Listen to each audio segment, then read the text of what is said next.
The winter season is slowly approaching. We had the opportunity to learn more about driving safety before the snow starts to pile up. Today, I'm joined by Tyler with SGI, and we're going to be talking about driving safety. And to start, Tyler, I know you have some statistics about the month of September for Saskatchewan, so why don't you just start by telling me a bit about those?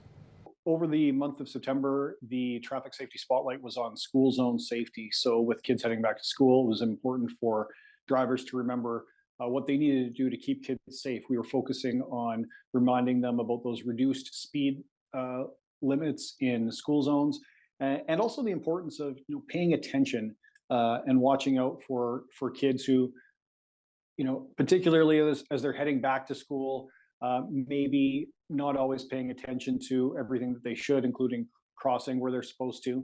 So, for the month of September, police across Saskatchewan ticketed 260 drivers for speeding in school zones. They also wrote another 35 tickets for drivers failing to yield properly to pedestrians in school zones at intersections. Um, it's important to remember, even though as kids have probably settled into their school routine, those school zones will remain busy places throughout the school year, and it's important for drivers to do what they can to keep kids safe. The first snowfall of the year is the big topic of discussion. What are some tips for new drivers who have to experience driving with snow that they probably haven't experienced before? Yeah, this is the start of winter driving season. Now, whether or not this uh, winter conditions sticks around, it's a good opportunity to remind folks about uh, the time tested advice when it comes to driving safe in winter. In the winter. Now, in Saskatchewan, of course, weather can change very quickly, but there are some things you can do to prepare for winter driving. It starts before you even head out, making sure that you're giving yourself plenty of time to get where you're going.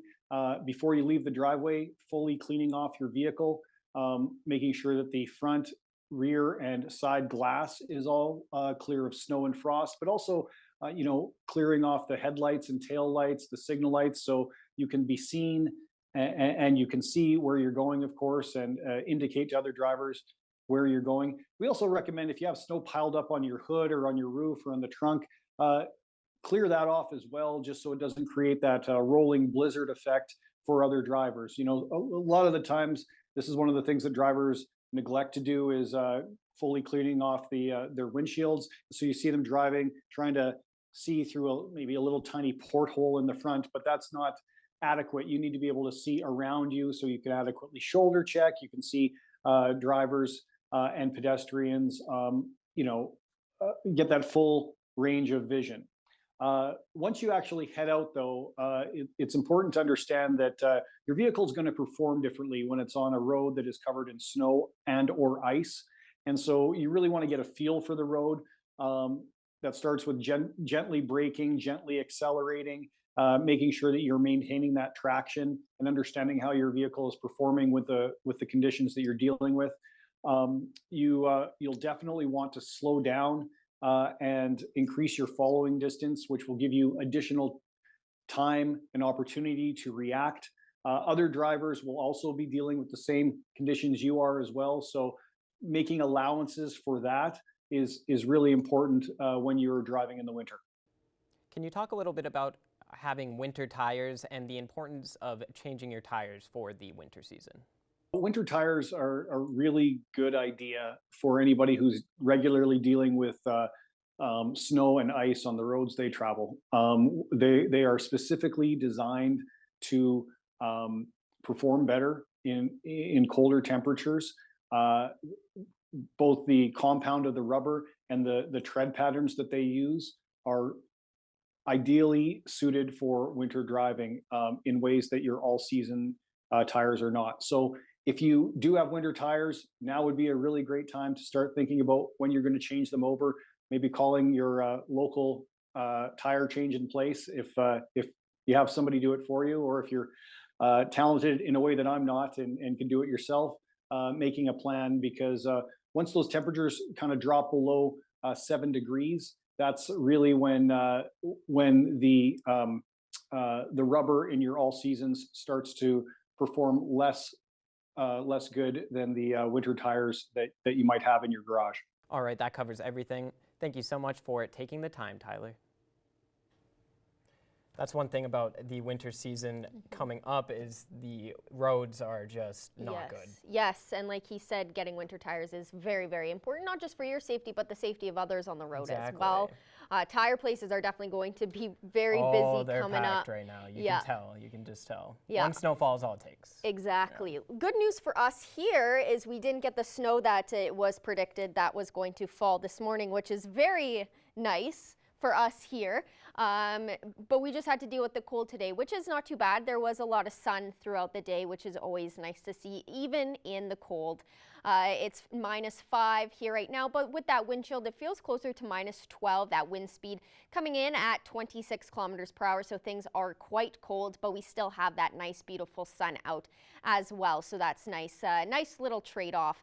More temperatures across the region, -5 also out in Marwayne, Bonnyville, Lac La Biche, and out in Edmonton, -4 in Cold Lake, St. Paul and Vermilion, and -6 in Provost, Wainwright, and in Vegreville. And then on the Saskatchewan side, -2 in Isle La Crosse, -3 in Green Lake, Meadow Lake, North Battleford, and in Maidstone, -6 in Macklin, -5 in St. Walburg, and -4 in Pearceland. Overnight tonight in North Battleford, -11 will be your evening temperature. Mostly cloudy, but quite cold, so it won't be that warm of an evening. Unfortunately, we are getting into very freezing evening temperatures now. And then tomorrow, a high of -3, mix of sun and cloud, but a mostly sunny day, but quite cold. It will probably feel a lot colder than that -3 degrees. And then overnight tonight in Cold Lake, -10, partially cloudy skies, similar to North Battleford, quite cold out, but it will be quite cloudy. And then tomorrow, cold with intervals of sun and cloud, so a little bit of cloud coverage, but for the most part, it should be a nice sunny day with a high of -2. Overnight tonight here in Lloydminster, -12 will be our evening temperature, similar again to North Battleford, mainly cloudy evening out tonight. And then tomorrow, just to break down the day in the morning, -12, clear skies. And then as we head into recess, early morning will be -10, mostly sunny skies. It will be quite a sunny day, similar to what we saw here today. And then around lunchtime, it will be around -6, sun with a little bit of cloud coverage as well. And that will continue to day out with -4 around 3:30 once kids are getting out of school. So it should be a fairly sunny day out, what we saw today as well. Over the next 3 days here in Lloydminster, -10 will be our evening temperature for tomorrow. And then on Thursday, those clouds come back with a high of -2 and a low of -8. And then on Friday, we have a 55% chance of some afternoon snow with a high of -2 and a low of -10. And then we have a viewer photo submission from Greg. Thank you so much for submitting this gorgeous sunset shot, I think in the parking lot of the Canadian Tire. So thank you so much for sending this photo. And if you'd like to see your weather photos on our show, please submit them to our Facebook page, Stingray Weather and Pet Photos. That is a first look at your evening weather forecast. I'll have your overnight temperatures later on in the show. Thanks, Abby. Coming up after the break, a Regina care home closes, leaving the residents scrambling.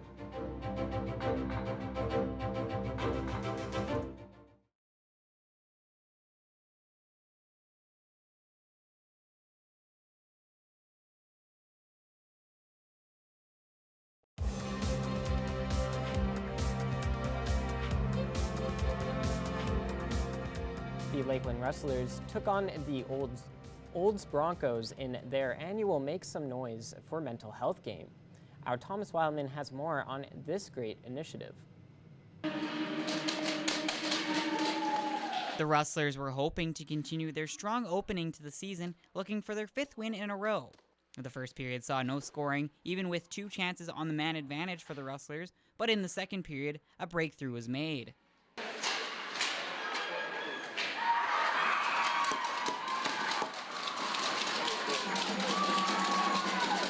Claudia Lammers would score early in the second to give the Rustlers the lead. The rest of the second continued to have plenty of great chances for the Rustlers, but Sienna Kinghorn of the Broncos made plenty of great saves. Then early in the third, Haley Carruthers would continue her goal streak with another snipe. The Rustlers would then hold on to the lead for the rest of the game, giving Shea Thompson the shutout for her first start of the season and giving the Rustlers a 2-0 victory. It was really good to win. We're on a winning streak now. I think a few games that we've won, and it just feels really good to win and like have high energy and like get on them quick. And even though it was only a 2-0 game, I think we still played really hard against them all game long. One place that head coach Morgan Mann really wanted to improve from last season was the Rustlers' time in the penalty box, and so far this season, they have been more disciplined. We knew going into this year, being the most penalized team in the league last year, that we needed to clean that up, and so I feel like there's been a conscious effort to play physical and play with some grind, but keep it within the levels of what the refs' expectations are, and so we've had a good go with that and staying out of the box. All of the Rustlers also were proud to win on Mental Health Day and are helping to raise awareness around mental health issues. It's really good to get comfortable with mental health and talking about mental health because it can really it can really affect people even though you don't know if they're being affected by it or not. So it's really good to get comfortable and get it open, especially for athletes because they're always coming and going from places, and it's just really good to talk about it so no one's feeling alone or stuck. The Lakeland Apex Automation Rustlers will now head on the road to take on the St. Trojans for a 2-game series next weekend. Thomas Wildman, Primetime, local news.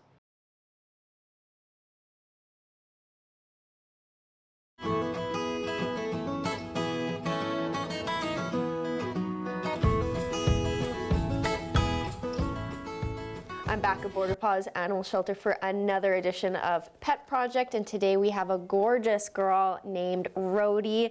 Tell me about her personality and how she came to be.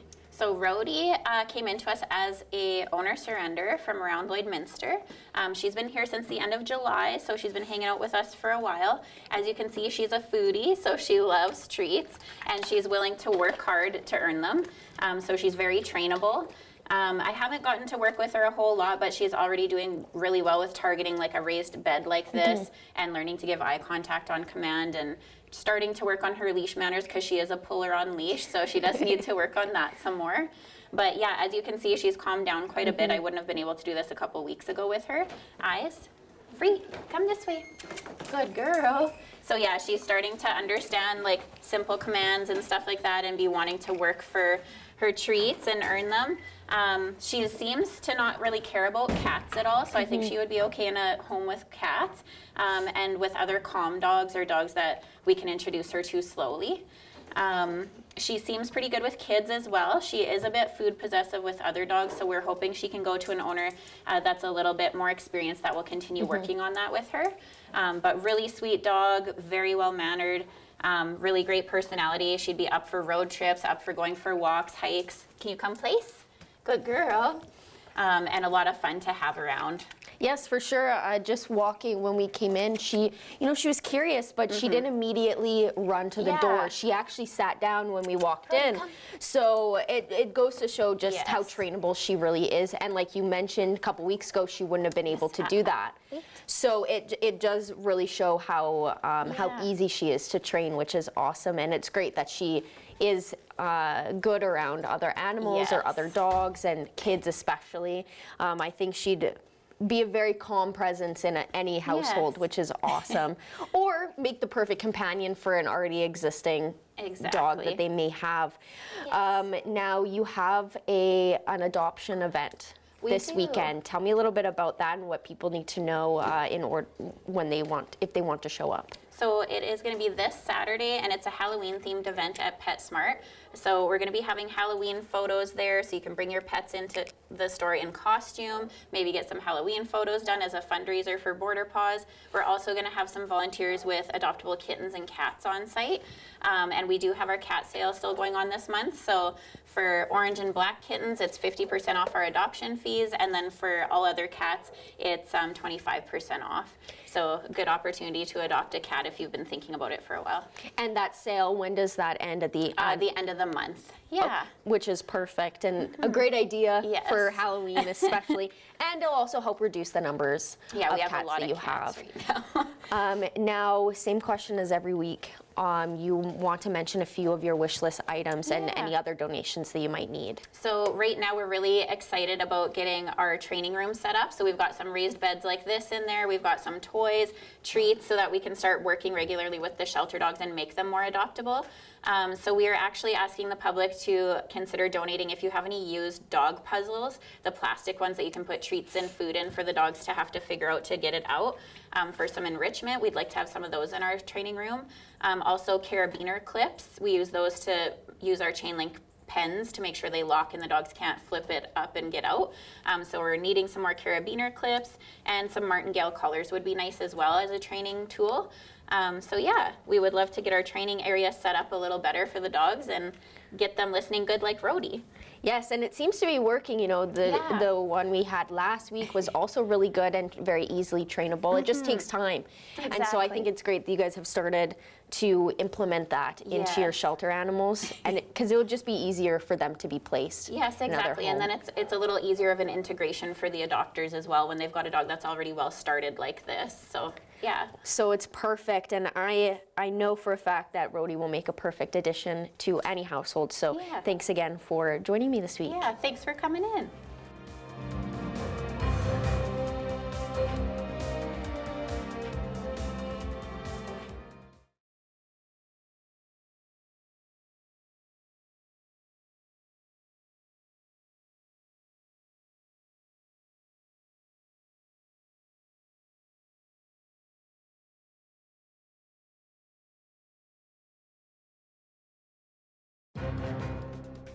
Furniture set and design supplied by Furniture Gallery, downtown Lloydminster.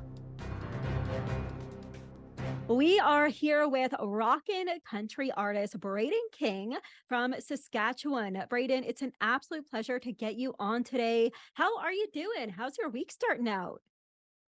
I'm doing really, really good. We're working really hard to get some more bookings and just working on next year already, which is exciting. And I just put out a new song, so that's just been a whirlwind of busy things as well. So I'm doing great. I'm exactly where I want to be.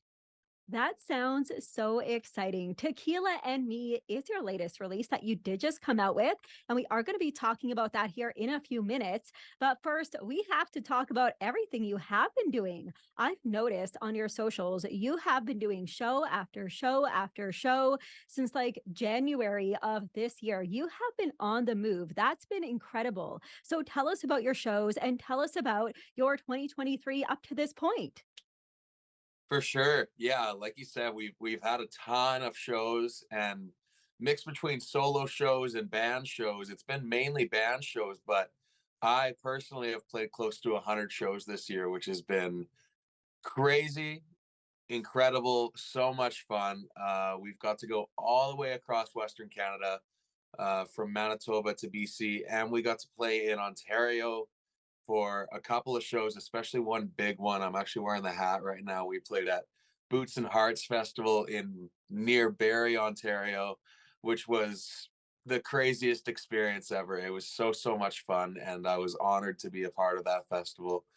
The travels have been great. We're all in one vehicle now.